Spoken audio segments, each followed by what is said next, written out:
ओम श्री गणेशाय नमः। ओम श्री रामाय नमः। श्री कृष्णाय नमः। श्री महादेवाय नमः। श्री हनुमान देवाय नमः। श्री गुरुदेवाय नमः। ओम। तो पिछली बार हम लोगों ने द्रोण के पुत्र अश्वत्थामा जो हैं उनने जो जघन्य अपराध किया था उसके संदर्भ में हम लोग सत्संग कर रहे थे कि उन्होंने जो है द्रौपदी के 5 पुत्रों की हत्या करके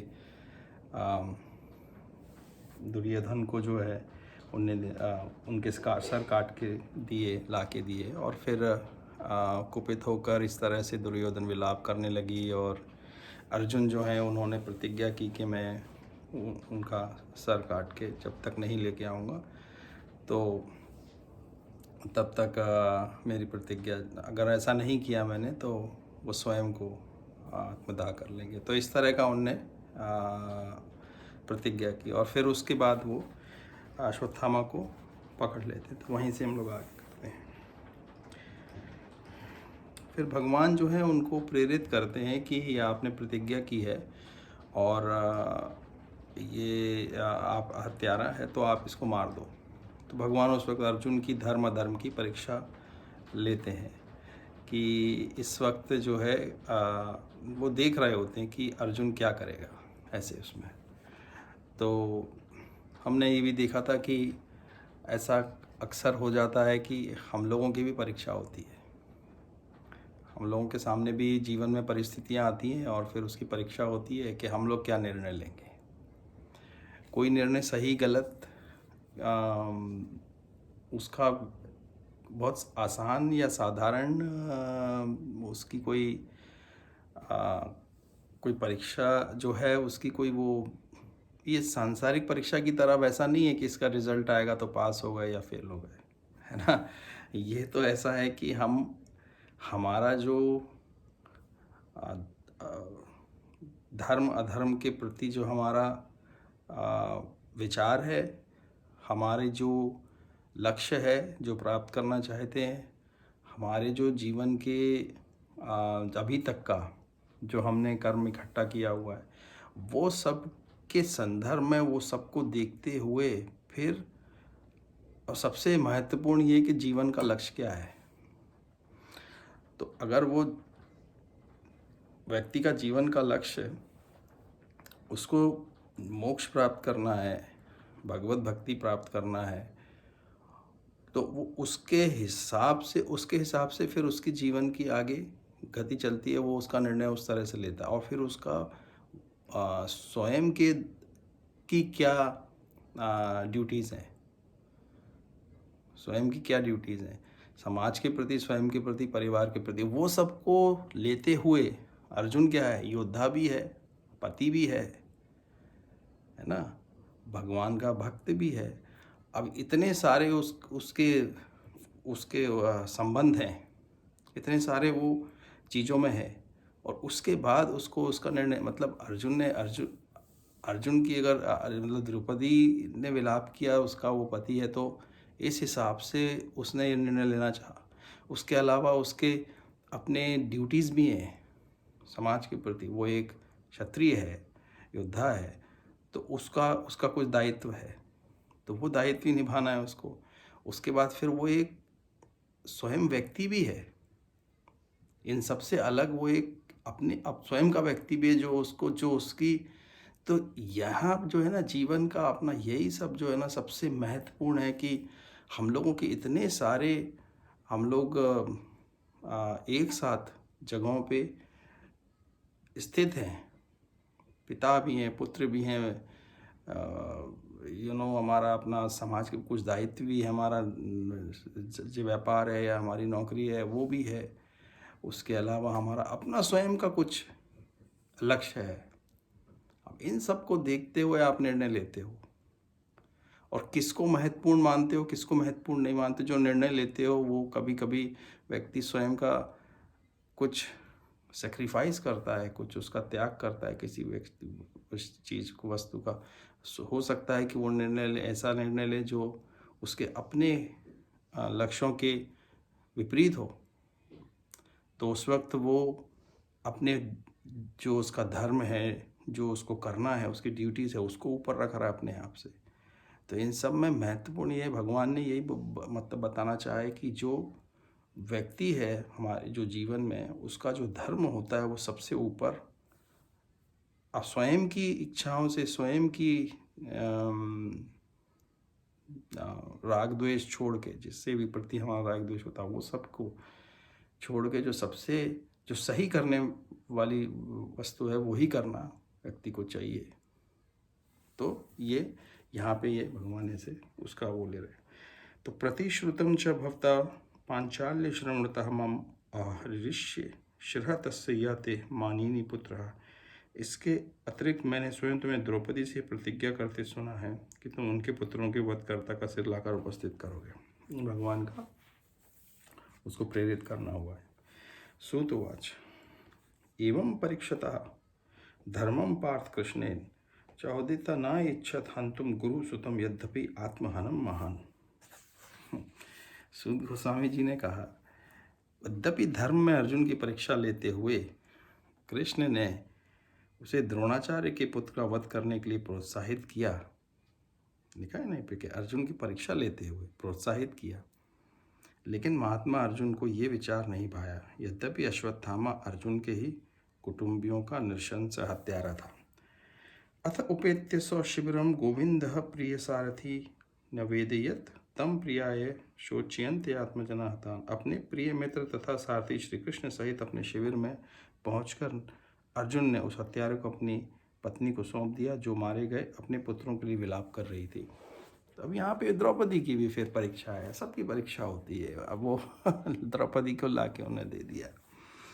तथा आहर्तम पशुवत पाशबद्धम अवाक मुखम कर्म जुगुप्सितेन निरीक्ष कृष्णाकृतम गुरो सुतम त्वाम स्वभावा कृपया न नाम चाह। श्री सुगौसी जी ने कहा, तब द्रौपदी ने अश्वत्थामा को देखा जो पशु की भांति रस्सियों से बंधा था और अत्यंत घृणित हत्या का कृत्य करने के कारण चुप था।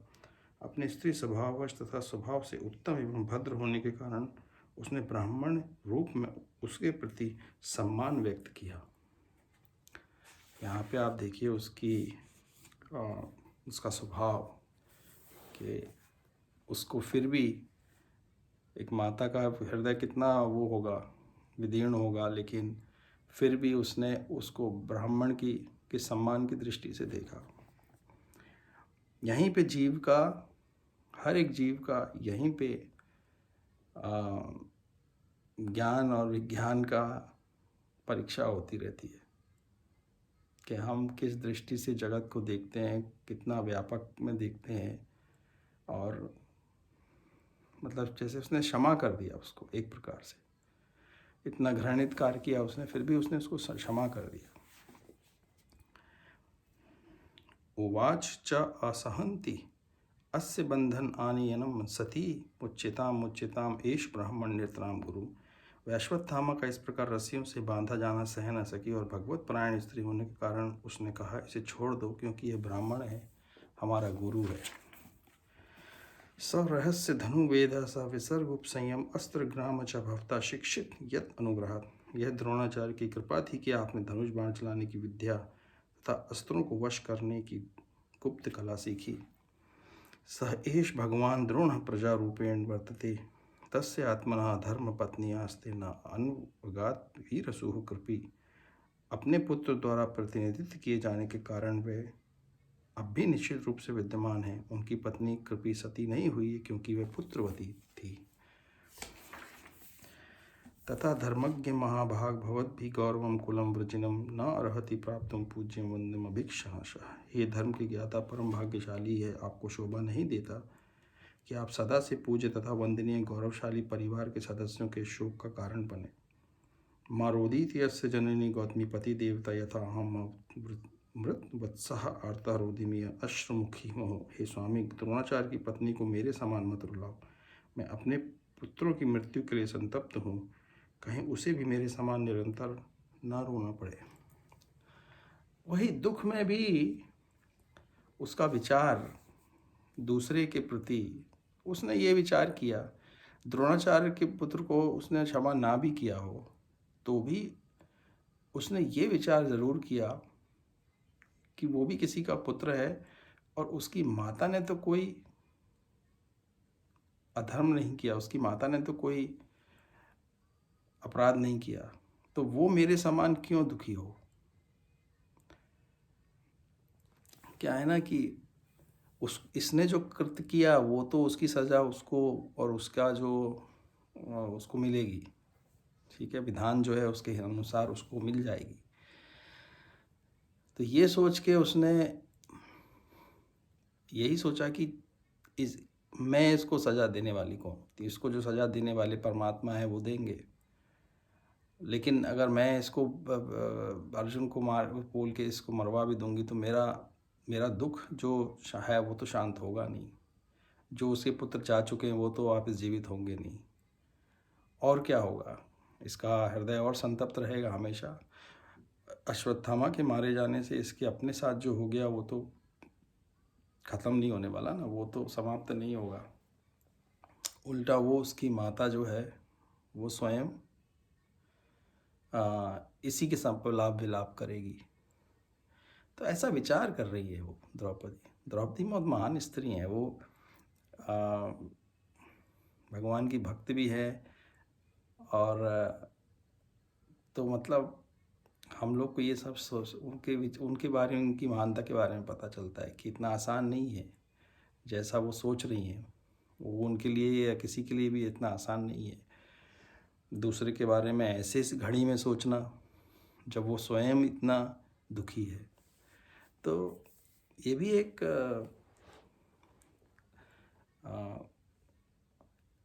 मतलब ये विचार से, ये चरित्र से हो सकता है, ये विचार से कोई व्यक्ति किसी ऐसी अवस्था को प्राप्त नहीं कर सकता, ये ज्ञान से प्राप्त नहीं कर सकता, ये तो क्या चरित्र है।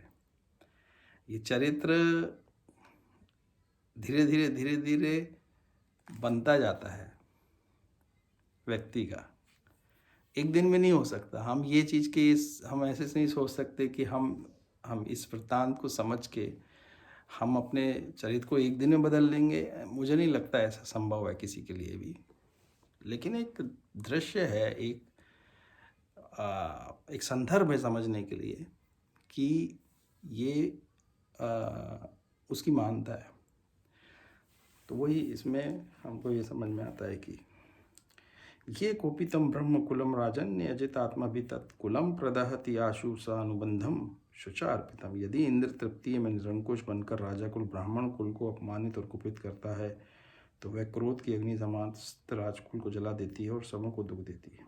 सुतोवाच धर्मय्य न्यायम स करुणम निर्वलीकम समो महत राजा धर्म सुतारा क्या प्रत्यनंद त्वचा द्विजा। सूत गोस्वामी ने कहा है, ब्राह्मण और राजा युधिष्ठिर ने रानी के वचनों का पूर्ण अनुमोदन क्यों, क्योंकि वह धर्म के नियमों के अनुसार न्यायोचित गौरवशाली दया तथा समता से पूर्ण एवं निष्कपट थे। नकुल सहदेव च युयुधान धनंजय भगवान देव की पुत्र ये च अन्य यह च योषिता। नकुल तथा सहदेव तथा सात्विकी अर्जुन देव की पुत्र भगवान श्री कृष्ण तथा स्त्रियों एवं अन्यों ने एक स्वर में राजा से सहमति व्यक्त की। तत्र अह अमर्षितं भीम तस्य श्रेयान् बुधा स्मृत न भर्तु न आत्मना च अर्थे यह अहन सुप्तान शिशुन वृथा। लेकिन भीम जो क्रुद्ध मनोदशा में था उससे सहमत नहीं हुआ और उसने उस दोषी के वध किए जाने की संस्तुति की जिसने व्यर्थ ही सोते हुए बालकों की हत्या कर दी थी, जिसमें ना तो उनका अपना ना ही उसके स्वामी का हित था। निशम्य भीम गदितं द्रौपद्यः च चतुर्भुजा आलोक्य वदनं सख्युइदं आहसन। भीम द्रौपदी और अन्य के वचन सुनकर चतुर्भुज भगवान ने अपने प्रिय सखा अर्जुन के मुंह की ओर देखा और मानो मुस्कुरा रहे हो बोलना प्रारंभ किया। श्री भगवान हुआच ब्रह्म बंधु न अंतव्य आतताई वद अर्हण मया एव उभयम आम न तम परिपाही अनुशासनम कुरु प्रतिश्रुतम सत्यम यत तत शांतवेता प्रियाम प्रियम च भीमसेनस्य पांचल्य मह्यम एव च। श्री कृष्ण जी ने कहा, किसी ब्रह्म बंधु का वध नहीं करना चाहिए, किंतु यदि वे आतताई हो तो उसे अवश्य मारना चाहिए। ये सारे आदेश शास्त्रों में हैं और तुम्हें इन्हीं के अनुसार कार्य करना चाहिए। तुम्हें अपनी पत्नी को दिए गए वचन भी पूरे करने हैं। तुम्हें भीमसेन तथा मेरी तुष्टि के लिए भी काम करना है। सूतोवाच अर्जुन सहसा आज्ञाय हरे हार्दम अथ आसीन मणिम जहार मूर्धन्यम द्विजस्य क्षयमोर्धजम। उसी समय अर्जुन ने भगवान की अनेकाधिक आज्ञा का प्रयोजन समझ के और इस तरह अपनी तलवार से अश्वत्थामा के सिर के केश तथा मणि दोनों पृथक कर लिए। विमुच्य रश्नबद्धम बाल हत्या हत प्रभम तेजसा मणिम हीनम शिविरात निर्यापयत। बाल हत्या के कारण वह पहले अपनी शारीरिक कांति खो चुका था और अब अपनी शीर्ष मणि खोकर वह शक्ति से विहीन हो गया। इस प्रकार उसकी रस्सियां खोलकर उसे शिविर से बाहर भगा दिया गया। वपनम द्रविण आदनाम स्थानाम निर्यापणम तथा एष ही ब्रह्मबंधुनाम बुधाना अन्य अस्ति देही। उसके सिर के बाल मूड़ना, उसे संपदाहीन करना तथा उसे घर से भगा देना, ये ब्रह्म बंधु के लिए निश्चित दंड है। शारीरिक वध करने का कोई विधान नहीं है। पुत्र शोक आतुरा सर्वे पांडवास कृष्णया स्वयनाम मृतानाम यत् कृत्यम चक्र निर्हण आदिकम। तत्पश्चात शोकाभिभूत पांडुपुत्र तथा द्रौपदी ने अपने स्वजनों के मृत शरीरों का समुचित दाह संस्कार किया। इस प्रकार श्रीमद् भागवत में द्रोणपुत्र नामक अध्याय 7वें अध्याय पूर्ण हो गए। तो यहाँ पे 7वां अध्याय पूर्ण हो जाता है। अब फिर क्या है अगले अध्याय में? फिर अब इनको तो चले गए, वो भगा दिया, मतलब उनको अपमानित करके, और उनकी मणि जो थी जिसके कारण उनको तेज मिलता था, उनकी कांति थी, और जो वैसे भी उनने हत्या जो की थी उसके कारण तो उनकी कांति समाप्त हो ही गई थी। जघन्य अपराध जब व्यक्ति कोई भी करता है तो निश्चित रूप से उसके अंदर की जो तेज है समाप्त होते जाता है ना। जो आत्मा का तेज है, आत्म तत्व का तेज है, वो तो अपराध जो है अज्ञानता के से होता है, और अज्ञानता जितनी ज़्यादा बढ़ती जाती है तो तेज उतना समाप्त होता है आत्मा का। उतना जितना तेज आत्मा का समाप्त होता है उतना ही जीव बनता चला जाता है और नीचे के लोकों में जाता जाता है। तो ऐसे अपराध से तो वो वैसे ही उसने अपना वो खो दिया था, श्रेय खो दिया था। और इसके बाद उन लोगों की मणि निकाल ली, तो उसके बाद भी अश्वत्थामा ने फिर अपराध किया दोबारा, और उसने मतलब तो यही है कि हमको ये लगता है कि कभी आप सोचो तो ये कि व्यक्ति जो ऐसा व्यक्ति जिसने प्रायश्चित नहीं किया अपराध का या दुष्कर्म का, वैसे व्यक्ति को फिर क्या उपाय है उसको उसकी स्थिति से निकालने का क्या उपाय है, या उसके लिए भगवान ने क्या विधान तय किया हुआ होगा, है ना। तो जब व्यक्ति स्वयं के विचार से अपना उत्थान नहीं कर सकता, जितना संभव हो, है ना, विचार नहीं करेगा। अगर उसने थोड़ा भी विचार किया होता, उसने इसी बात से शिक्षा ली होती कि अर्जुन ने, भगवान ने, भीम ने सब क्षमा, भीम ने तो नहीं लेकिन भगवान ने भी क्षमा नहीं किया उसको, लेकिन अर्जुन ने और द्रौपदी ने तो क्षमा कर दिया ना।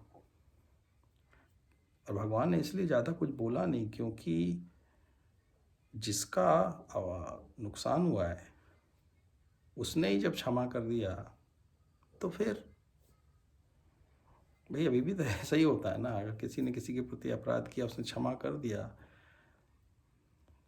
कोई उसने उसके अगेंस्ट कोई लीगल एक्शन नहीं लिया, कुछ नहीं लिया, तो लेकिन इसका ये मतलब नहीं होता कि अपराधी, क्योंकि भगवान की अपनी सत्ता है, इस न्यायालय से भी ऊपर अपना न्यायालय है, सब है, तो लोग, लेकिन समाज में भी इतना कुछ वो जघन्य अपराध होते हैं, इतने वो होते हैं, अपराधी घूमते रहते हैं खुले, लेकिन उनको उस अपराध की कोई दंड तो नहीं मिलता। कई ये तो ऐसे हैं जिनको कोई दंड नहीं मिलता, तो उनका लोग ये समझते। तो ये तो कलयुग का अभी जो है ये प्रभाव है कि अपराधी हाँ, को दंड ऐसा नहीं है कि सांसारिक दृष्टि से देखा जाए तो संसार में दंड नहीं मिलता, लेकिन जो व्यक्ति अज्ञानता में जो कर्म कर रहा है वो दंड ही भोग रहा है ना, दंड ही भोग रहा है वो। तो और मृत्यु पश्चात पश्चात उसको उसकी दुर्गति जो होनी है वो तो है ही। तो यही सब ये वृत्तांत यहाँ पर भागवत का हिस्सा है, लेकिन ये एक इतिहास भी है जिसको हम कोशिश कर रहे हैं कि इससे हम क्या सीख सकते हैं, समझ सकते हैं। और ये हर व्यक्ति का, इसमें ऐसा नहीं है कि जो क्षमा कर देना महानता तो है ही, लेकिन ये नहीं बोल सकते कि जो व्यक्ति अपना दायित्व निभा रहा है, बॉर्डर पे है, दुश्मन के साथ लड़ रहा है, वो वहाँ खड़े होकर उसको क्षमा नहीं कर सकता। उसका अपना दायित्व है, उसको निर्वाह करना है, उसको अपने शत्रु को वहाँ पराजित करना है, उसको मारना है, उसको अपने देश की रक्षा करनी है, उसको जिसका जो दायित्व है उसको अपना दायित्व पूरा करना है। उसके लिए उसको कोई अपराध कि उसको अपराध नहीं माना जाता है। जैसे जो सैनिक लोग होते हैं उनको अपना कार्य करना होता है तो वो मारते भी हैं, उनको वो वापस आते हैं तो उनको पुरस्कार दिया जाता है, उनको दंड नहीं दिया जाता है। अपनी बहादुरी के लिए उनको पुरस्कार दिया जाता है कि उनने इतने शत्रु के सैनिकों को मारा। और शास्त्रों के अनुसार सैनिकों को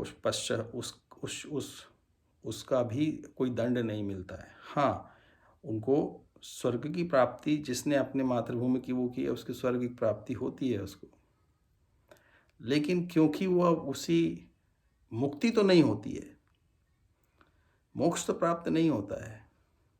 मोक्ष तो प्राप्त आपको अपने दायित्व से भी ऊपर उठ के मोक्ष की प्राप्ति के लिए जो प्रयत्न करता है, मोक्ष की प्राप्ति उसको होती है ना।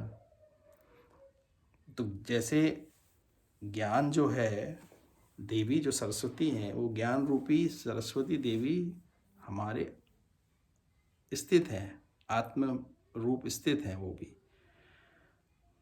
तो योग वाशिष्ठ के अनुसार उसमें ये बताया, उन्होंने खुद स्वयं बोला है कि जो व्यक्ति उसमें एक वृत्तांत आता है जिसमें वशिष्ठ जी अपने पूर्व जन्म में राजा होते हैं और वो शत्रु राजा उनके ऊपर आक्रमण कर देते हैं।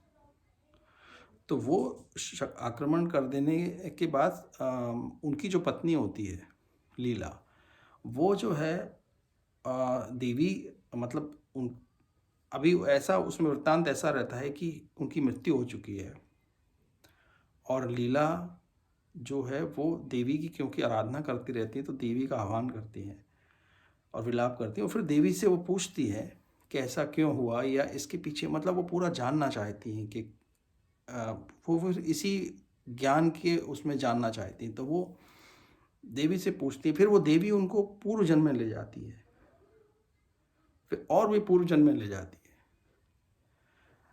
तो उसमें वो देखती है कि उनके पति जो हैं पहले पूर्व जन्म में एक राजा थे, वो उनकी पत्नी थी और भीषण युद्ध दिखाया है उसमें कि भीषण युद्ध हो रहा है और देवी उनको बताती है कि आपका पति जो है इसमें हार जाएगा, इस युद्ध में।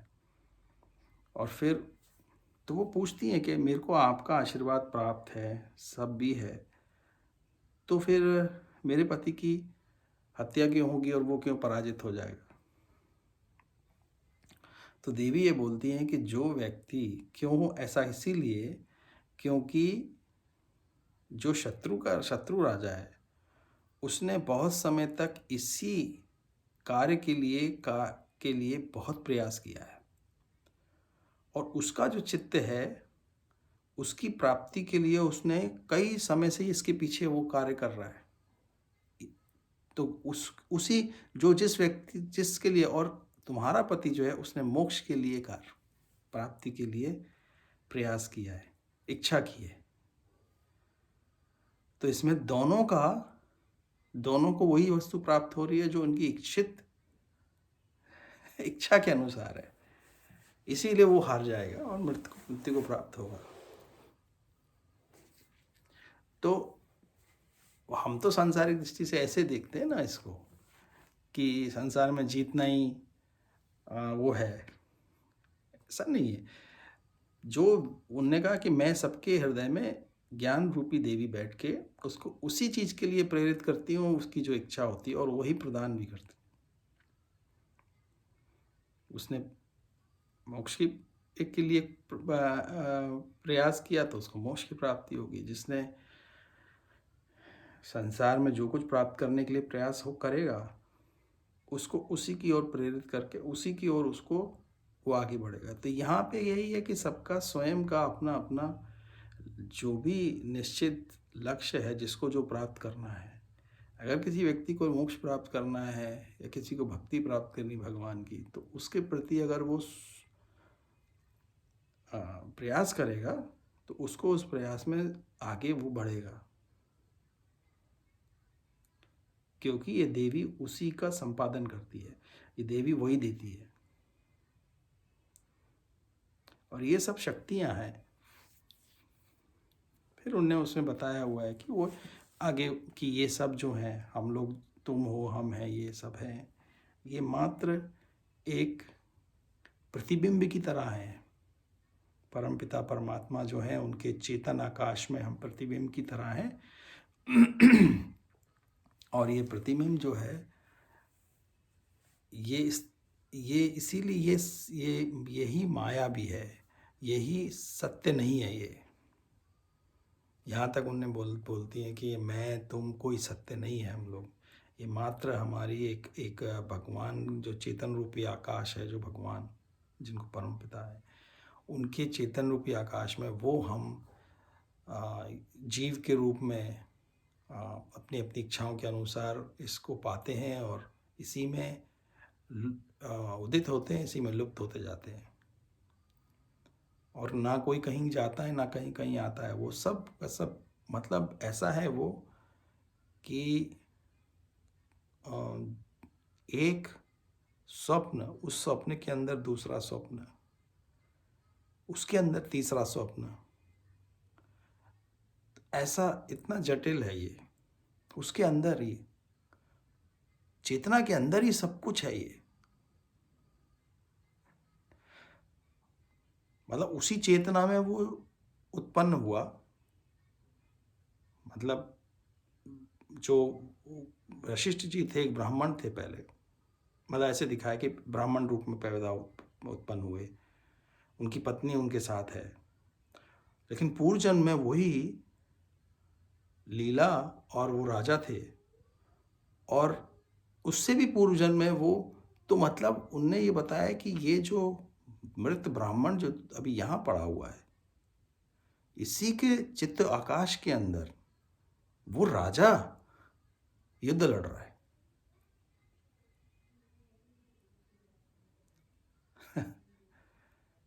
और ये चला आ रहा है।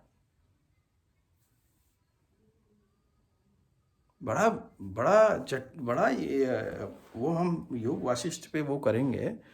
और फिर देवी ले जाती है उसको, उनके चित्त के अंदर ले जाती है, वहाँ ले जाती है, वहाँ दिखाती है कि देखो अभी चल रहा है, ये स्थिर है वहीं पे सब कुछ। और फिर उस राजा के पूर्व जन्म के सब कुछ उसके चित्त में चल रहा है।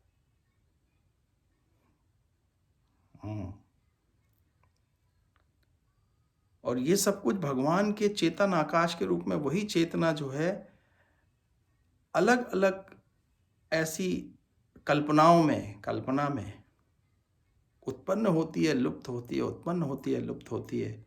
और वो जीव के रूप में हम लोग सब उसमें, ये भी एक स्वप्न है। अभी जो हम कर रहे हैं ये भी स्वप्न है। ये हमारी चेतना का स्वप्न है ये।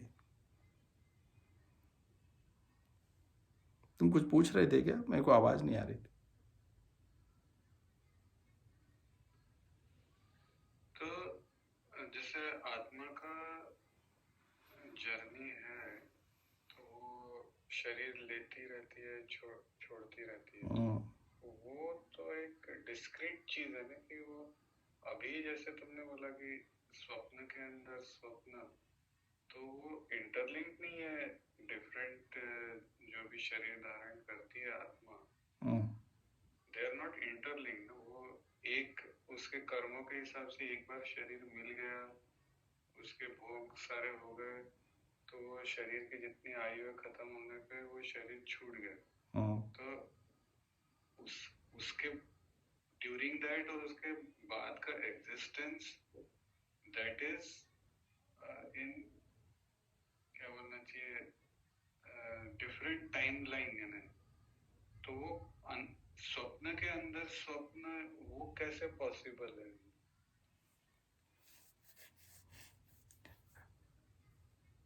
वो मींस देयर, अगर स्वप्न के अंदर स्वप्न means there in the same at the same time they are happening. नहीं, वो वहां पे हर दृश्य अपने उसमें स्थित है, ऐसा उसके अंदर बताया है। वो बोली कि वो राजा का जो हुआ था राजा के साथ, वो आज भी वहाँ स्थित है, इसलिए उसको जाके देखा जा सकता है, लुप्त नहीं हुआ कहीं। तो that is like going back in time basically. हाँ, लेकिन उसके उस टाइम स्लाइसेस, वो टाइम के स्लाइसेस अभी भी वैसे हैं, एनिमेशन की तरह। मतलब अगर हम किसी वीडियो को बार बार करें तो वीडियो के अंदर वो एनिमेशन के वो स्लाइसेस तो अभी भी हैं ना, वहाँ पे रिकॉर्डेड है वो। मतलब हर व्यक्ति का। लेकिन ये कहाँ पर है, कहाँ रिकॉर्डेड? इसी भगवान के चेतन आकाश में। अच्छा, उसमें ऐसा बताया कि भगवान का जो परमपिता परमात्मा का जो चेतन आकाश है वो इतना विस्तृत है कि गरुड़ जी अगर अपनी पूरी इस गति से भी मतलब ऊपर से नीचे गिरें और नीचे से कोई चीज उनकी तरफ चले उतनी इस गति से, तो वो दोनों को भी मिलने में अनंत अनंत अनंत समय निकल जाएगा, नहीं मिल सकते। वो इतना विस्तृत है, वो उसी के अंदर ये सब कुछ स्थित है वो। और उसमें ऐसा बताया था कि जैसे उसको जब ले जाती हैं देवी, तो देवी उस आकाश से, जैसे ये आकाश है यहाँ पे, इस आकाश से लेके गई, सौरमंडल दिखेगा दूर, सौरमंडल से आप दूर जा रहे हो, ब्रह्मा के लोक तक आप चले गए, ब्रह्मा के लोक को भी पार करके, जो दूसरे लोक हैं वो भी पार करके, फिर जैसे एक कीड़ा बेर के अंदर घुसता है, ऐसे वो उस चेतन आकाश में घुसते हैं वो। और फिर उस चेतन आकाश में घुस के उसी स्थान पे, वही स्थान है वहां पे, उसी स्थान में आके वो राजा का दृश्य देखते हैं। मतलब कि जैसे समुंदर के अंदर एक लहर उठी, फिर वो लहर लुप्त हो गई, वो लहर वहीं पे फिर से उठी, फिर लुप्त हो गई, फिर उठी, फिर लुप्त हो गई। वो लहर कहीं गई नहीं, कहीं जाती नहीं। और जो पिछली जितनी लहरें उठी थी वो सब का लेखा जोखा उस चेतन आकाश के अंदर वहीं के वहीं पे है। तुम मूवी देख रहे हो, लेकिन मूवी को स्टॉप करके तुम एक्चुअल स्टूडियो में चले जाओ जहाँ पे मूवी रिकॉर्ड हुई थी, तो स्टूडियो में सेट वैसा अभी भी लगा हुआ है जैसा हम अभी मूवी में देख रहे हैं। हाँ, वैसा अभी भी सब कुछ है वहाँ पे, अभी भी उसको आप रिप्ले करके देख सकते हैं। आर्काइव। हाँ, वो कहीं जाता नहीं है। इसीलिए जो हमारा आज का जीवन है, हम जो आज कर रहे हैं, उसका करने के पीछे जो हमारे पूर्व जन्म के संस्कार हमारे साथ हम आज भी हमारे साथ हैं। तो अभी कैसे पता चले कि अभी जो है दिस इज करंट, या इसका फ्यूचर भी ऑलरेडी है और हम करंट में हैं कि हम पास्ट में हैं, ये कैसे पता चलेगा? हमारा फ्यूचर तो हम बनाते चाहते हैं। तो अगर हम ऐसे देखें, अगर हम ये समझें कि अभी हम आकाश में तो ऑलरेडी होगा ना, ये कई संभावना है उसमें, संभावना का आकाश है वो। संभावना कुछ भी हो सकती है ना, जीव की, खासकर मनुष्यों की बात कर रहे हैं अपन, बाकी जीवों की बात नहीं करते। अगर मनुष्य जीव से वो दूसरी योनि ले ली उसने, तो अब उसका कोई, अब वो सिर्फ मात्र उसका एक अस्तित्व है वहाँ पे, उसको भोगना है, फिर वो वापस उसमें लुप्त होके मनुष्य के अगर के योनियों के हिसाब से देखें तो मनुष्य योनि में हमको ये फ्री विल, या हमको एक भगवान ने इच्छा के रूप स्वरूप एक ये दिया है, वरदान है, समझो मनुष्यों को ही है ये, कि हाँ आप अपनी इच्छा के अनुरूप चाहो तो इस सबको समाप्त कर सकते हो, चाहो तो फिर समाप्त कर सकते हो। तो ये जो है ये संभव है,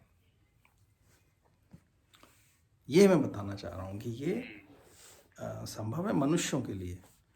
तो अगर हम, अब ये संभावना है, तो अगर हम आज जो कर्म कर रहे हैं वो हमारे भविष्य को निर्धारित कर रहा है, हमारे आज के कर्मों के अनुसार संभव आकाश में निर्धारण हो रहा है उसका।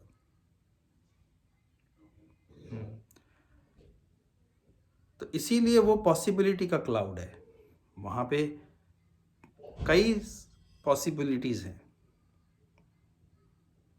हमारे आज के उस पे। तो इसीलिए बोल सकते हैं कि हाँ भविष्य भी निर्धारित है, किसी के आज के कार्य को देख के उसके बारे में बताया जा सकता है कि इसका भविष्य क्या होने होगा, हो सकते हैं ना।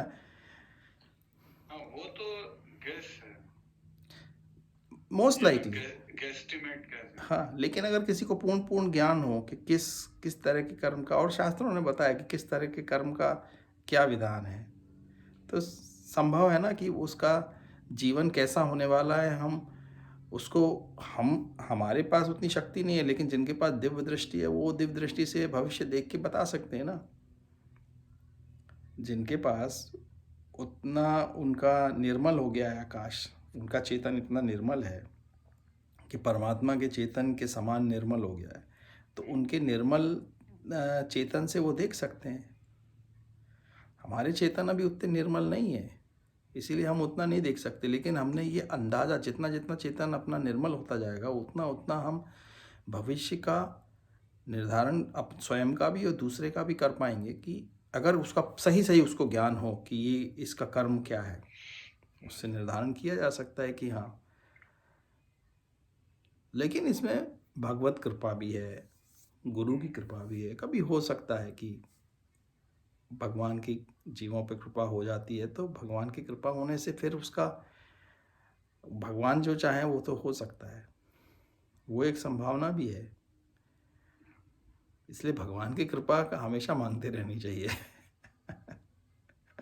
हर चीज में लगी रहती है। हाँ, आप सोचने को सोच लो कि हाँ ये लकीली हो गया, कोइंसिडेंटली हो गया, बट अगर उसको और डीपली सोचो या फिर उसके ऊपर ज्यादा एनालिसिस करो तो समझ में आता है कि भगवान की कृपा तो लगी रहती है। हाँ, हर रोज की जिंदगी में भी। हाँ, तो भगवान की कृपा हमको हमेशा प्रभु से प्रार्थना में मांगनी चाहिए कि हमारे लिए जो उचित है प्रभु वो आप हमें दें, और हमें अपना भी एक लक्ष्य होना चाहिए कि हाँ मुझे प्रभु आपकी भक्ति प्राप्त करनी है, मुझे लक्ष्य मोक्ष प्राप्त करना है, मुझे इस जगत से मोक्ष प्राप्त करना है। तो अगर हमारा ये लक्ष्य रहेगा और इसके हिसाब से हम भगवान की कृपा मांगेंगे, तो हमारे गुरु और भगवान हमको पूर्व जन्म में हमने उनकी कृपा हमको जरूर प्राप्त भी रही होगी।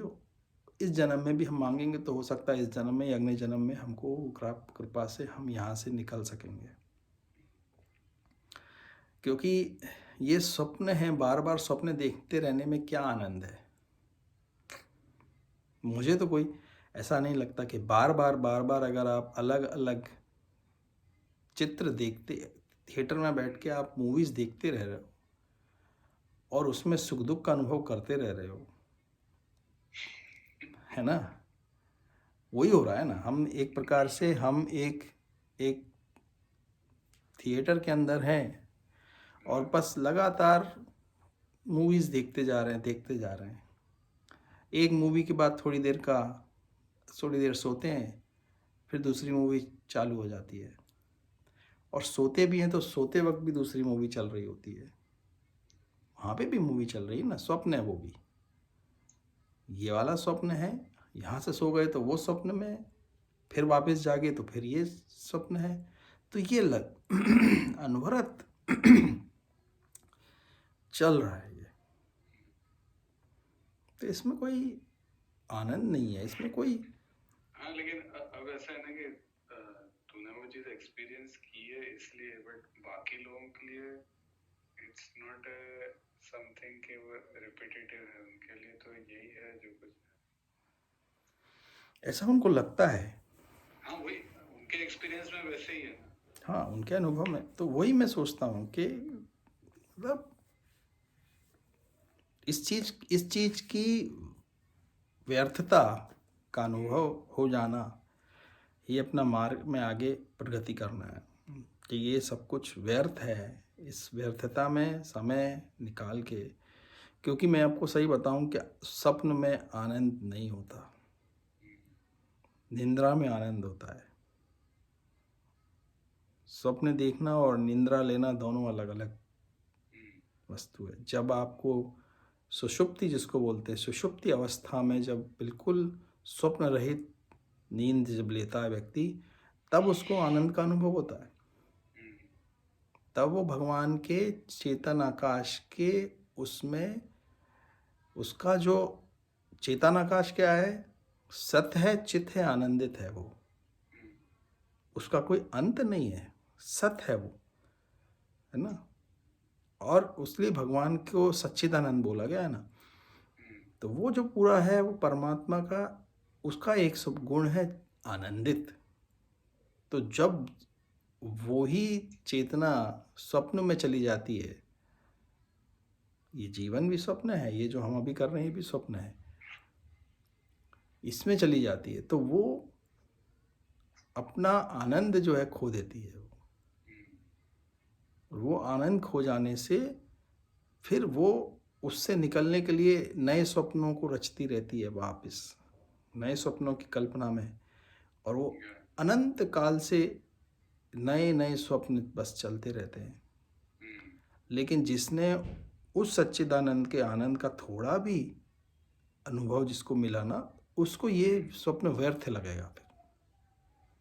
फिर स्वप्न की व्यर्थता समझ में आएगी कि ये व्यर्थ है, ये इसमें वो बात नहीं है, इसमें वो आनंद नहीं है जो भगवान के सच्चिदानंद वाला जो आनंद है, जिस आनंद के लिए सब हम लोग प्रयास कर रहे हैं, वो वही है। एक और ये था कि ये मणि का क्या है, अश्वत्थामा की मणि कहाँ से आई, उसका क्या इम्पोर्टेंस है उस मणि का? उसका मुझे इतिहास नहीं मालूम वो, लेकिन कहीं किसी शास्त्र में होगा। लेकिन मेरे ख्याल से वो, मेरे को देखना पड़ेगा किसी कहीं उस पर थोड़ा रिसर्च करके कि उसके पास वो मणि कहाँ से आई थी, या तो वो उसको मतलब जब वो जन्म लिया था उसने, तब वो मणि के साथ जन्म लिया था शायद उसने। और तो उसका क्या इतिहास है वो देख लेंगे, लेकिन मेरे को उसका अंदाज़ा नहीं है। लेकिन हाँ ये है कि एक और प्रश्न था कि वो भले ही ब्राह्मण था, लेकिन वो ब्रह्मज्ञानी तो नहीं था। तो और उसका कृत्य भी नीच कृत्य था। तो ऐसा होते हुए भी नीति के अनुसार अर्जुन और द्रौपदी को उसे क्षमा कर देना, क्या ये उचित है? तो वो उसका कृत्य युद्ध के बाहर था, यानी वो पर्सनल रिवेंज वाला था, it was not an act of duty.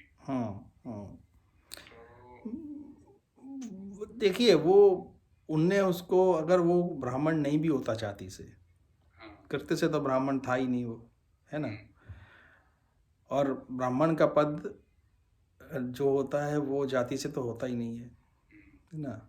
जाति अलग एक सामाजिक वो है, व्यवस्था है वो। जाति जो है सामाजिक व्यवस्था है, वर्ण सामाजिक व्यवस्था नहीं है ना। तो भी वो इनकी इतनी महानता है कि वो जाति से ब्राह्मण होने के बाद भी उसका सम्मान कर रहे हैं, ये उनकी महानता है। कृत्य से तो है ही नहीं वो ब्राह्मण ज्ञानी, उस वो ब्रह्म ज्ञानी नहीं है और वो ज्ञानी नहीं है वो तो उसको ये तो द्रौपदी की महानता है, उसकी दया है उसके हृदय में कि उसने उसको क्षमा कर दिया। वो ऐसा नहीं है कि शायद ब्राह्मण कोई के अलावा कोई और भी होता तो उसको क्षमा नहीं करती वो। ऐसी है जो इन्होंने जयद्रथ को भी उन्होंने क्षमा किया था। हाँ, जब जयद्रथ ने उनके वनवास के दौरान द्रौपदी का अपमान किया था, हाँ, तो वो तो उस वक्त भी हाँ द्रौपदी ने उसे क्षमा किया था। हाँ, तो वो द्रौपदी जो है वो दयालु स्त्री थी, तो इसीलिए उनने दया कर दिया था। तो वो किसी को भी कर देती है, ऐसा नहीं है कि केवल ब्राह्मण को या क्षत्रिय को भी कर देती वो, ऐसा कुछ ऐसा नहीं है ना। तो मतलब वही है कि क्षमा करना व्यक्ति का स्वभाव है, चरित्र है, और वो एक सद्गुण है। क्षमा करने का अर्थ ये है कि हम अपने साथ हुए दुर्व्यवहार का जो दंड उसको दे, जिसने दुर्व्यवहार किया उसका दंड देना नहीं देना, ये स्वयं निर्धारित ना करके हम एक भगवान के ऊपर छोड़ते हैं कि ये उनका क्षेत्र है, वो निर्धारित करें इसको। तो इससे लाभ ये होता है कि हम स्वयं से भी स्वयं के उससे मुक्त हो जाते हैं, और भगवान के ऊपर हमारा ये बहुत श्रद्धा रहती है कि एक है, कोई सत्ता है।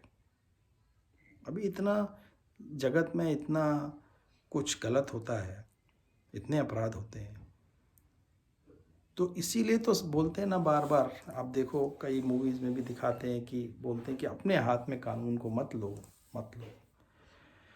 इसीलिए बोला जाता है कि हर व्यक्ति अगर स्वयं के हाथ में कानून ले लेगा तो कानून व्यवस्था और ये समाज का पूरा जो व्यवस्था है वो बिगड़ जाएगी। इसलिए एक तीसरी सत्ता है, कानून है, वो निश्चित करेगा सारे तथ्यों को सामने रख के कि भाई क्या किसको कितनी सज़ा निर्धारित करनी है। हर कृत्य की एक ही सज़ा नहीं हो सकती। भाई किसी ने किसी का अपमान कर दिया तो क्या मृत्यु उसकी सज़ा है? किसी ने दूसरे की हत्या कर दी तो क्या मृत्यु, दोनों की सज़ा मृत्यु हो सकती है क्या? ये हो सकता है ना कि जब व्यक्ति अपने हाथ में ले ले कोई कानून या दंड करने का निश्चय, तो वो तो उसको मैक्सिमम दंड देगा ना। वो तो भले ही उसका छोटा सा अपमान हुआ, भले ही उसका अपमान उसने इग्नोरेंस में भी वो मान ले कि अपमान तो हुआ ही नहीं, मान लो, और मान ले कि उसने, उसका अहंकार बहुत ज़्यादा है, वो मान ले कि नहीं मेरा बहुत अपमान हुआ है, तो वो उसको ऐसा दंड दे सकता है जो उसके लिए हानिकारक हो जाएगा। इसीलिए और फिर वो के उसमें उस तो इसलिए क्षमा जो है ना, क्षमा में हम बहुत सारी चीज़ों को एक ही साथ साध रहे हैं।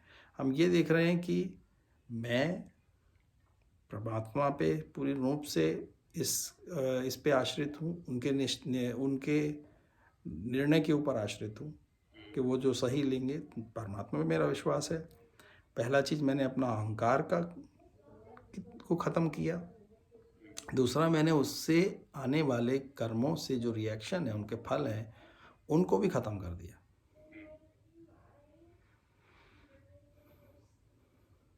तो ये क्षमा इसीलिए सद्गुण है, बड़ा गुण है। अब अगर हमने स्वयं वो ले लिया तो हमको फिर उससे आने वाले कर्मों को फिर भोगना पड़ेगा।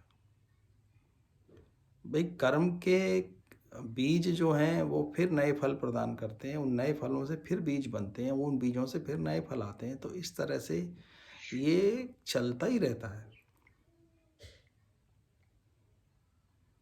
इसीलिए संसार में ना अपने लक्ष्य को कभी नहीं भूलना चाहिए कि मुझे मुझे क्या प्राप्त करना है, मैं आया क्यों हूँ यहाँ पे। लक्ष्य भूल जाते हैं ना, क्योंकि बार बार हमारे पुराने कर्म जो है ना हमारे सामने आके हमको भटकाने की कोशिश करते हैं उससे। और संसार का दृश्य भी सामने कंटिन्यूस इतने सारे नए नए वेरिएशंस लाता रहता है कि हाँ, आदमी अपना परम लक्ष्य उसमें भूल जाता है। तो वही हमको हमारे लक्ष्य को नहीं भूलना चाहिए, और हमें उस लक्ष्य को नहीं भूलने के लिए हमको हम जो अभ्यास करते हैं, हम जो भी प्रैक्टिस करते हैं अध्यात्म की, उसमें हमको ये हो सकता है कि परमात्मा की कृपा से अगर हमको दिव्यानंद का थोड़ा सा भी अनुभव हो गया अगर, तो लक्ष्य जो है ना बहुत दृढ़ हो जाता है फिर। एक्चुअली वही एक बहुत बड़ी कृपा है कि अगर उस चीज का एक एक्सपोजर मिल जाए, हाँ, तो आदमी को ऐसे जस्ट फेथ की जगह एक खुद का अनुभव होने से वो और दृढ़ता बढ़ जाती है, उसको समझ में आ जाता है कि अरे यार ये तो व्यर्थ है सब। मैंने उसको जब एक ऊपर का उसको उस चीज़ का रस मिल जाता है, तो संसार के रस से उसको वो ऊपर का रस की प्राप्ति होने से उसको समझ में आता है कि नहीं, ये रस तो इससे ऊंचा है।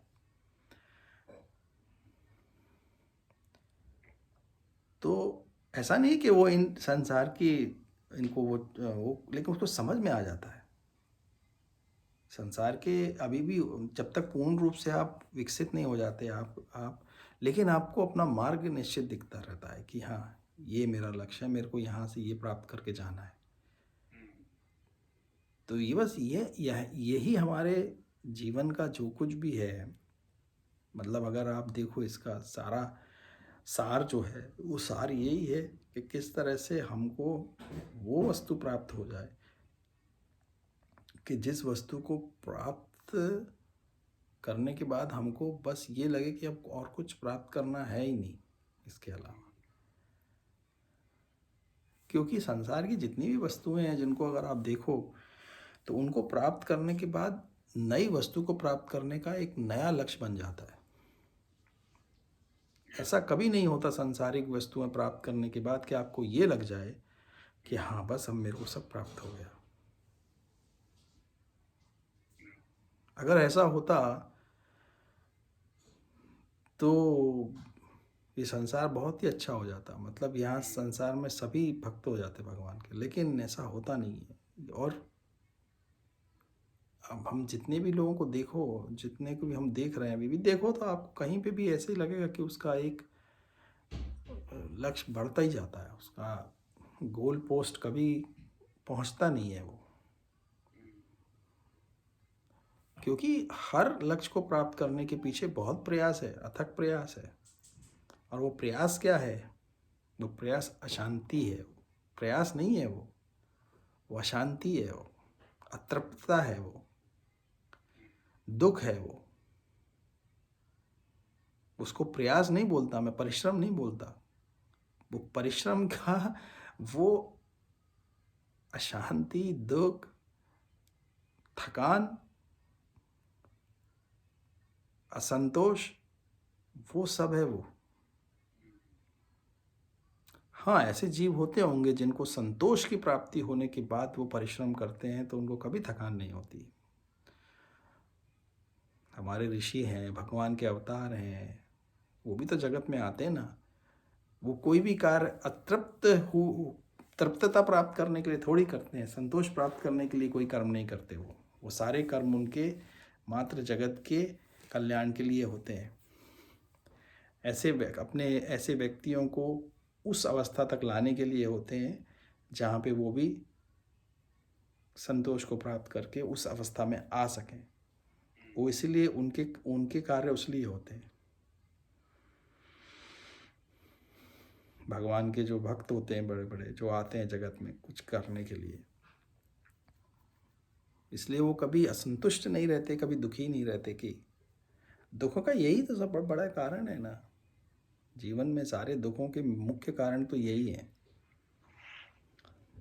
तो अगर हम वैसे देखें कि अगर हमने बचपन से लेके बुढ़ापे तक एक के बाद एक लक्ष्य को प्राप्त करने की कोशिश की और हमारे लक्ष्य हमेशा आगे बढ़ते रहे,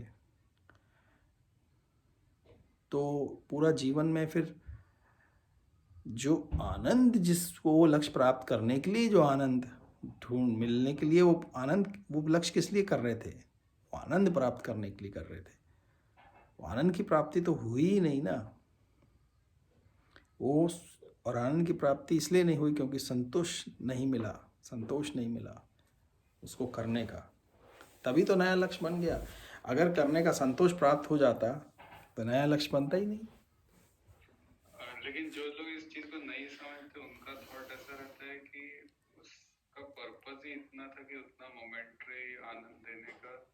so the life works like that कि तुम अपने लक्ष्य सेट करते जाओ, वर्क करते जाओ, उसके अचीवमेंट पे जो जितना आनंद होगा उतना फिर you have to move to the next लक्ष्य। ने दैट्स हाउ लाइफ वर्क्स, ऐसा अंडरस्टैंडिंग है लोगों का। तो उसको ऐसे जस्टिफाई करते हैं लोग कि हाँ, उसमें किसी के प्रति कोई वो नहीं है। उनको उसमें करने से कोई रोकना भी नहीं है। वो अपना कर रहे हैं, करते रहना है उनको।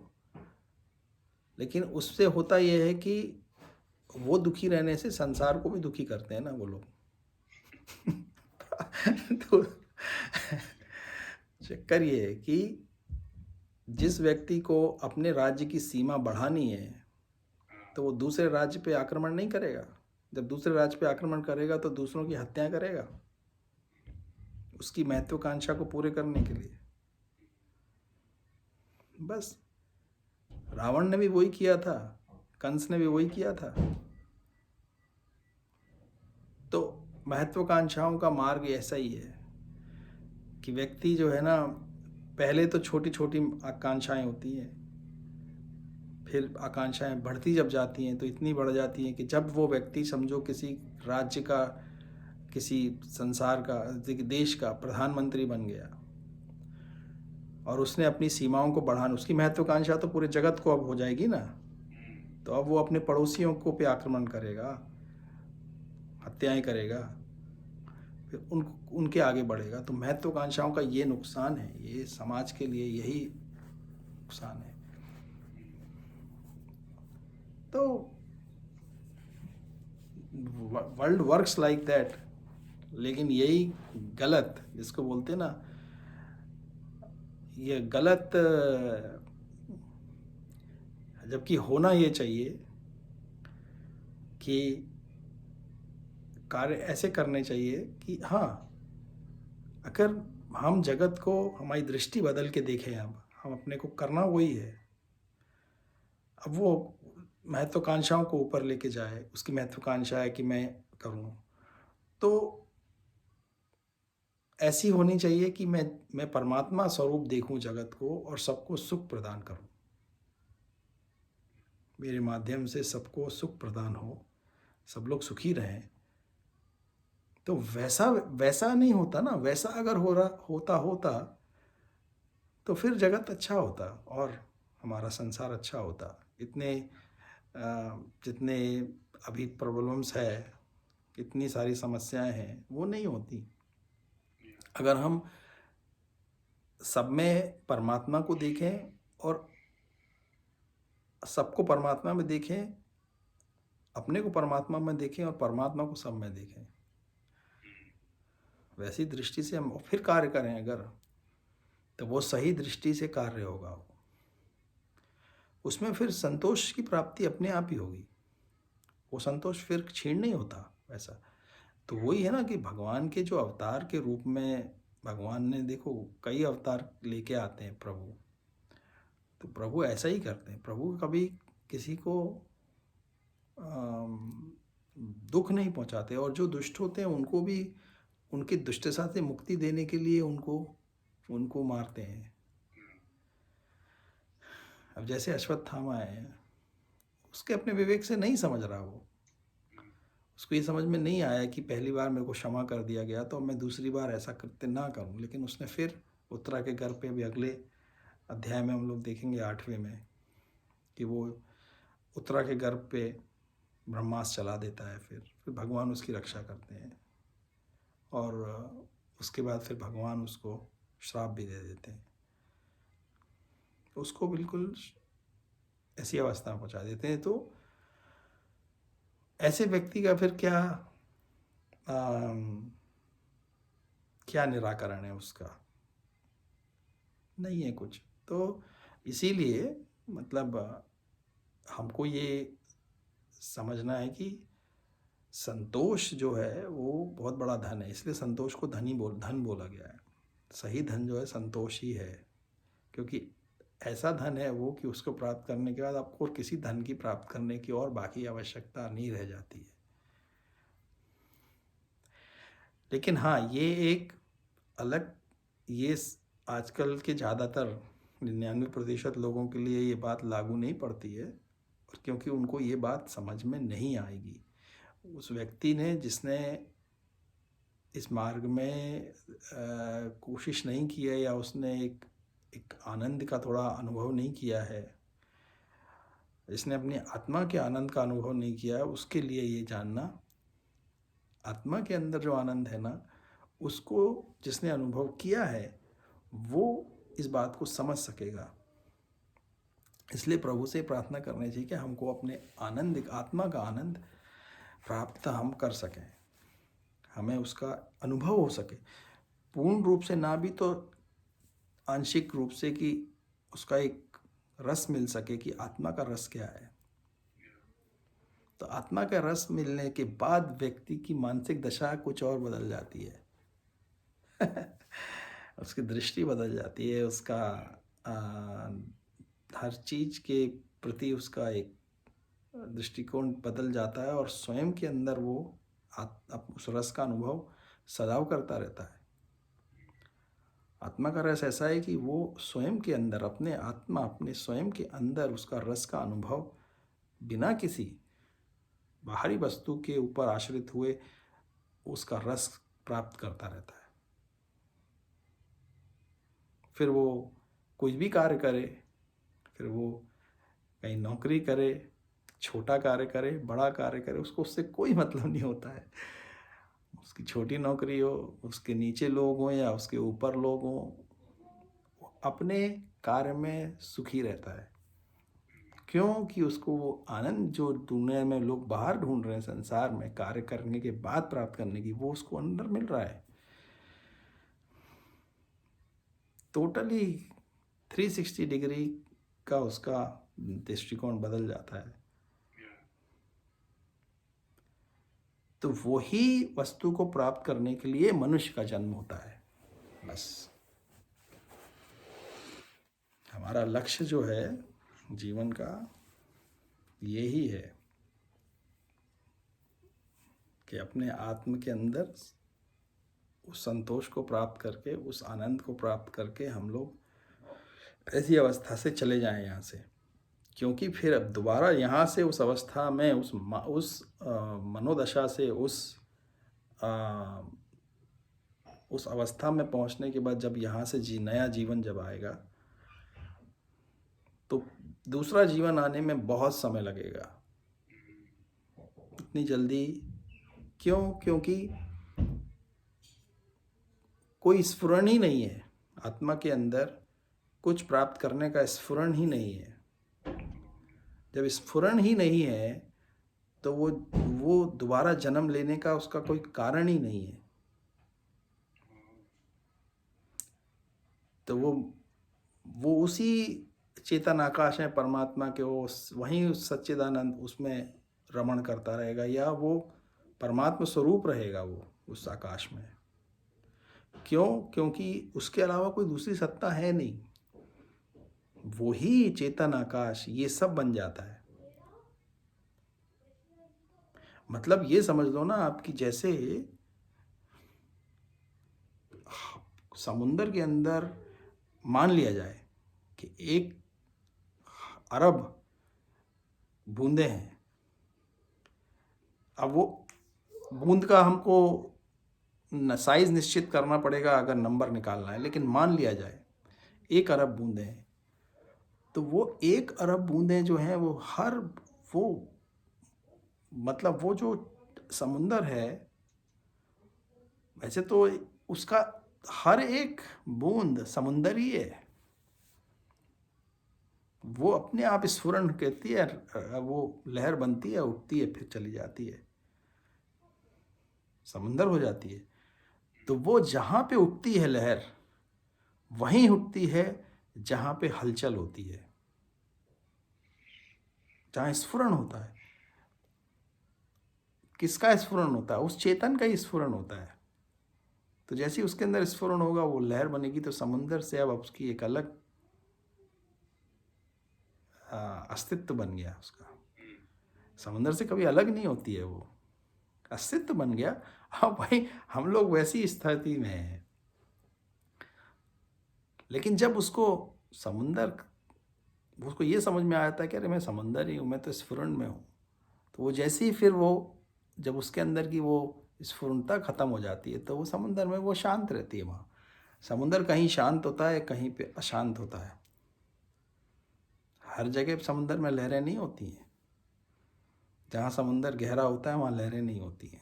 समुंदर में लहरें वहाँ होती हैं जहाँ गहराई कम होती है, वहीं स्फुरण होता है।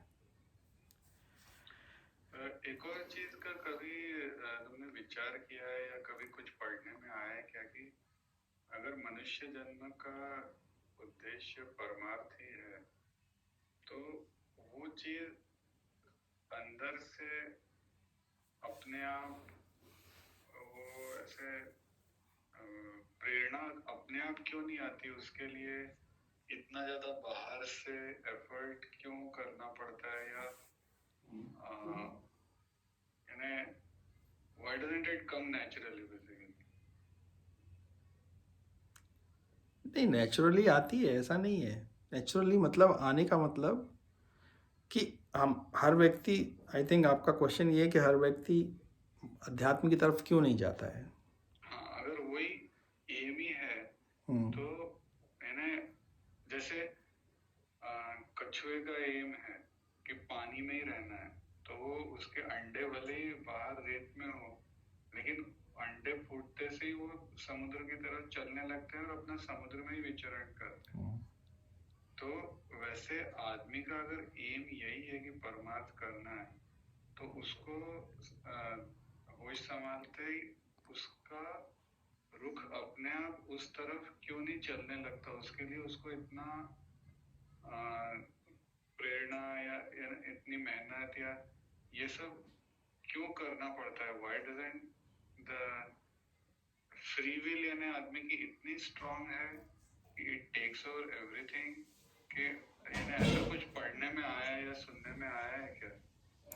नहीं, इसमें हम देखें, अगर हम अपने विवेक से विचार करें अगर इस प्रश्न के ऊपर, तो हमको क्या समझ में आएगा कि हर व्यक्ति, जो आपका प्रश्न है ना कि वो क्यों कोशिश नहीं करता, करता है कछुए की तरह ही। कोशिश क्यों नहीं करता? नहीं, उसे प्रेरणा क्यों नहीं होती है? नहीं, अभी देखो मिलती है। कितने few % ऑफ लोगों को यानी इसके बारे में पता भी है कि परमार्थ यानी लक्ष्य है। उसको पता नहीं है, लेकिन वो कोशिश करता है। जैसे कछुए का बच्चा जो है, वो समुंदर की तरफ चाहता है, लेकिन हो सकता है कि वो अपने समुंदर उसका अगर इस दिशा में है, तो हो सकता है कि वो उस दिशा में जा रहा है, लेकिन जाना कहाँ चाह रहा है? वो समुंदर की तरफ। मार्ग गलत है, मार्ग उल्टा ले लिया उसने, लेकिन जाना समुंदर की तरफ ही चाहता है। मतलब जो हर व्यक्ति हर क्षण आप देख लो क्या चाहता है? आनंद ही चाहता है। हर व्यक्ति हर क्षण, हर जीव एक ही वस्तु चाहता है, आनंद।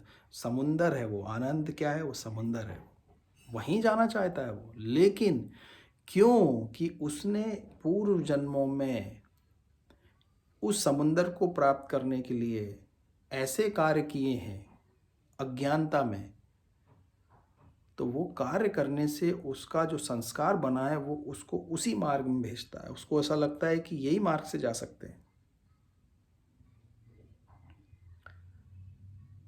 तो उसने बहुत कोशिश की है उधर उस तरफ, जैसे कछुआ है पीछे की तरफ, समुंदर इस तरफ है, समझो पीछे पहाड़ी है, तो पहाड़ी में चढ़ने में बहुत प्रयास किया उसने पूर्व जन्मों में, लेकिन उसको ये नहीं मालूम था कि अरे मुझको मुड़ के इधर ही जाना था, समुंदर तो मेरे पीछे ही था। उसको ये किसी ने नहीं बताया, उसकी उंगली पकड़ के कोई उसको इधर नहीं उसने उसकी दिशा को मोड़ दिया। बस इतना ही फर्क हो गया, इसीलिए।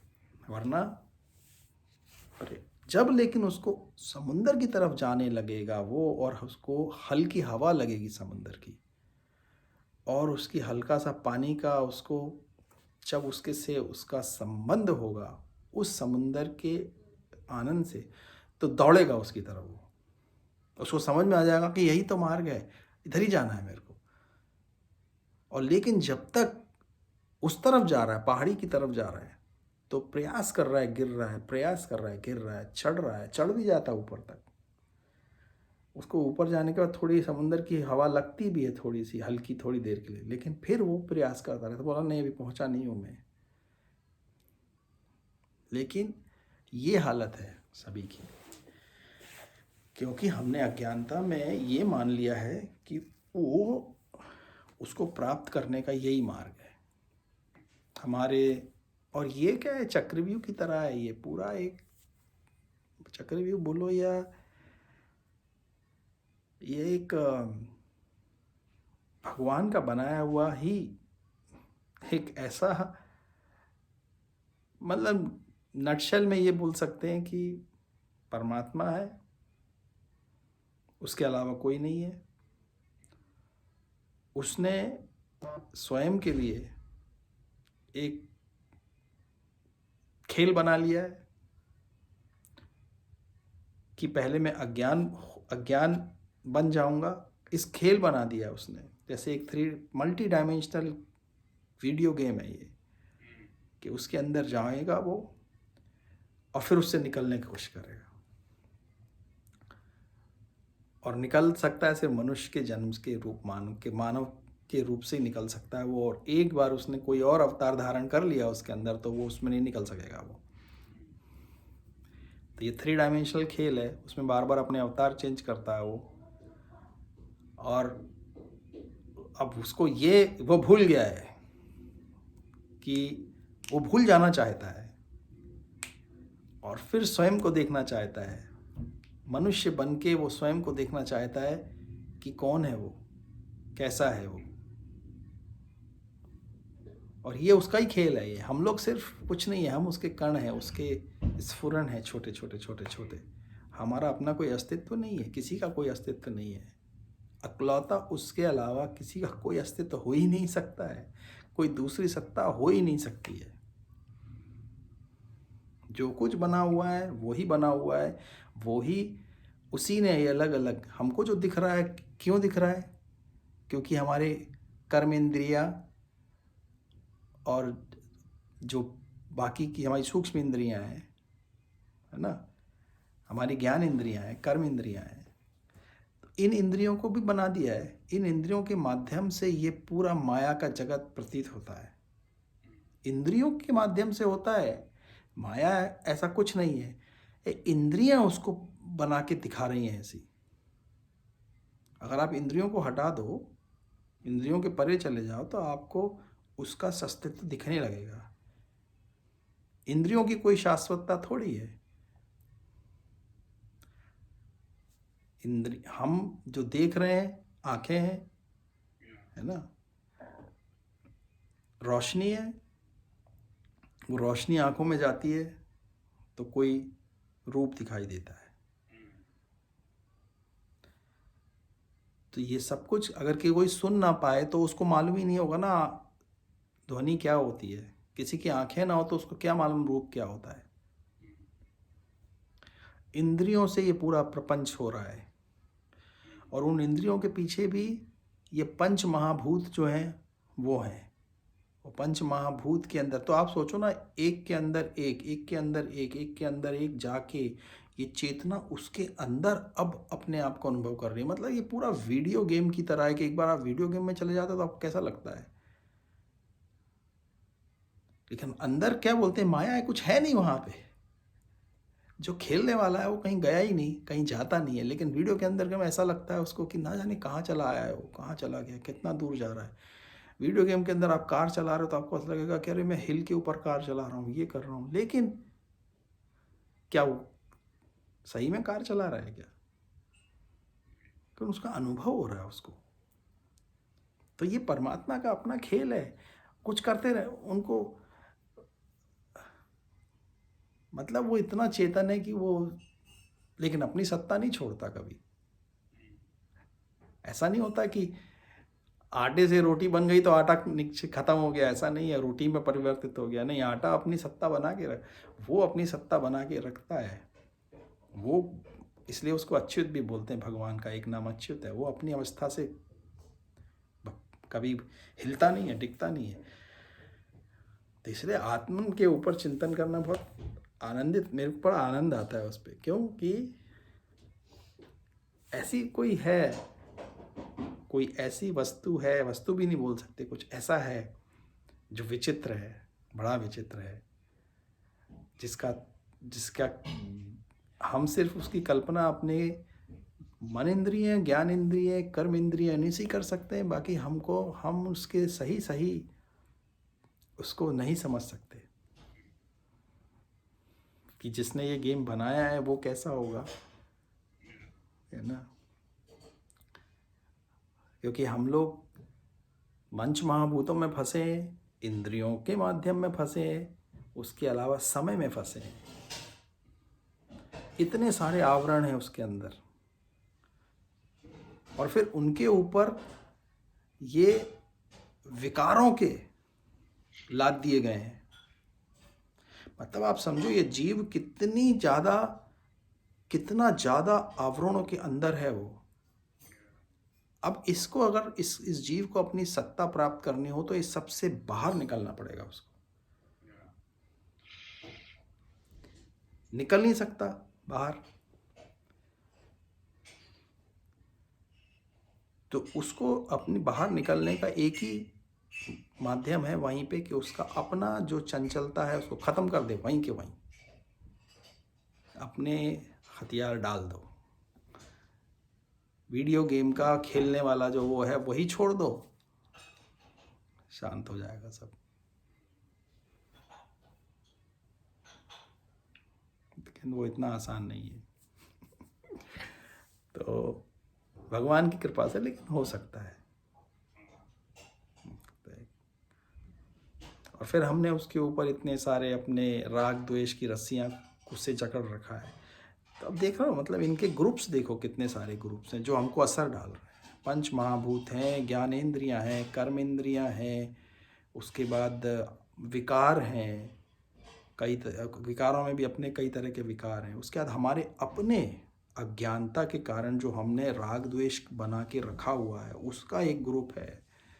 अब इसके बीच में वो चेतन फंसा हुआ है।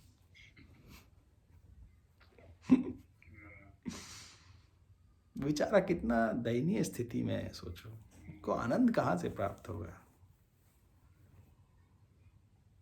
तो ये सिर्फ परमात्मा जो है, लेकिन उस पर वो, इसलिए हम बोलते हैं कि वो परमात्मा साथ रहता है। साथ नहीं रहता, वो स्वयं है। वो साथ क्या, किसके साथ रहता है? वो स्वयं खुद है। वो भूल गया है, और इतना भूल गया है कि ये जानने के बाद भी, ज्ञान के स्तर पे हमको ये जानने के बाद भी हम इसको रियलाइजेशन नहीं कर सकते। वो एक बहुत ही मुश्किल चीज़ है कि बुद्धि में अगर तुम्हारे ज्ञान है, लेकिन फिर भी उसका जो एक्सपीरियंस है वो मटेरियलाइज होने में बहुत गैप है दोनों चीज़। इसीलिए परमात्मा की वो कृपा हमको प्राप्त करनी है उसमें कि प्रभु हमको वो रियलाइजेशन की अवस्था तक आप ही ले जा सकेंगे, हमारे गुरु ले जा सकेंगे, कि हमको उस अवस्था तक ले जाएं जहाँ पे हम फिर, इसीलिए अब कलयुग में, और फिर कलयुग का सामान देख लो, कलयुग में और अब कितना मतलब सारी चेष्टाएं उलट हैं। अब ये सब तो बताया वो तो है, इसके अलावा चेष्टाएं भी उलट हैं यानी हर व्यक्ति की। उलट है मतलब कि चेष्टा में क्या सामाजिक स्तर पे ये चेष्टा नहीं की जा रही है कि अज्ञानता की से भागो, ज्ञान की ओर जाओ। अच्छा, प्रयत्न है। प्रयत्न ये की जा रही है कि अज्ञानता में ही जाओ। तो सारा समाज का पुश उसी तरफ है।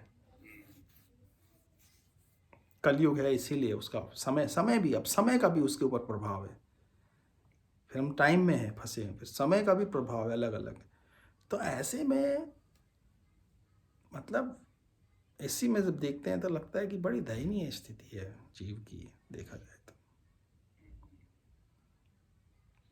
बट फिर भी तूने ये देखा होगा कि सत्य मार्ग पे चलने वाले लोग कहीं ना कहीं से मिल ही जाते हैं।